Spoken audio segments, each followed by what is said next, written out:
આજ સવારે જ આ ગામના સૌ આગેવાનોના ફોન આવતા જ આ ગામમાં જે મજૂરી કરવા આવેલા લોકો દયાળ ગામના, ચાંચખેરા પટવા ગામના અને આ ગામના અમુક ખેડૂતો જે વધારે પડતી પાણી આ ગામમાં ફરી વળવાના કારણે 50 લોકો બાળકો સહિત જેમનું રેસ્ક્યુ કરવામાં આવ્યું છે।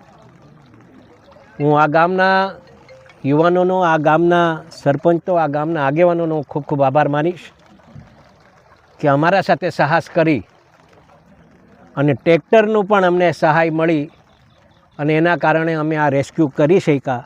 જો ટ્રેક્ટર કે ન હોત તો અમે કદાચ ત્યાં સુધી અમે પણ પહોંચી શક્યા ન હોત।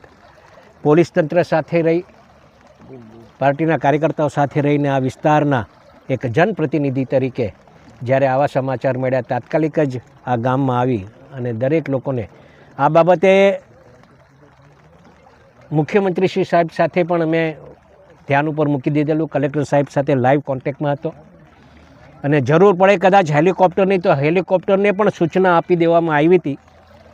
રામપરા ગામના એ બાજુ વિસ્તારના લોકો પણ જે 7-8 જણ બાળકો સાથે જે ફસાયેલા હતા એને પણ સુરક્ષિત રીતે બહાર કાઢી લેવામાં આવ્યા છે અને હાલમાં આ જે રેસ્ક્યુ કરવામાં આવ્યા છે એની સ્કૂલે અમે સ્થળાંતર કર્યું છે। એ લોકો નાસ્તો પાણી કરાવી દીધો છે અને ઓઢવા પીવાની વ્યવસ્થા અમે હમણાં કરી રહ્યા છે।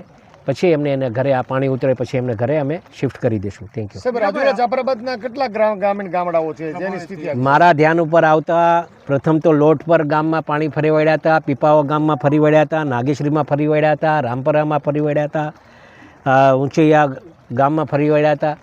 આવા બધા જ્યાં જ્યાં તે મારા ધ્યાન ઉપર જે વસ્તુની ધ્યાન ઉપર આવી એ કલેક્ટર સાહેબ સાથે અને ડિઝાસ્ટર મેનેજમેન્ટ સાથે સંપર્ક કરી અને તાત્કાલિક જે સુવિધાઓ ઊભી કરવી પડે તાત્કાલિક સુવિધાઓ ઊભી કરવા માટે તંત્ર સજ્જડ હતું। સાહેબ, તમે ઊંચૈયા પહોંચવા માટે શું કર્યું? તરીને ગયા? બસ આ પાણીમાં આ બધા સહયોગ સાથે એકબીજે ચેન બનાવી અને પોલીસ તંત્રને અમારે પાર્ટીના કાર્યકર્તાઓ સાથે મળી અને ત્યાં સુધી માથોડી પાણીમાં વયાઈ ગયા। અમે સાહસ કર્યું એટલે પહોંચી ગયા ત્યાં।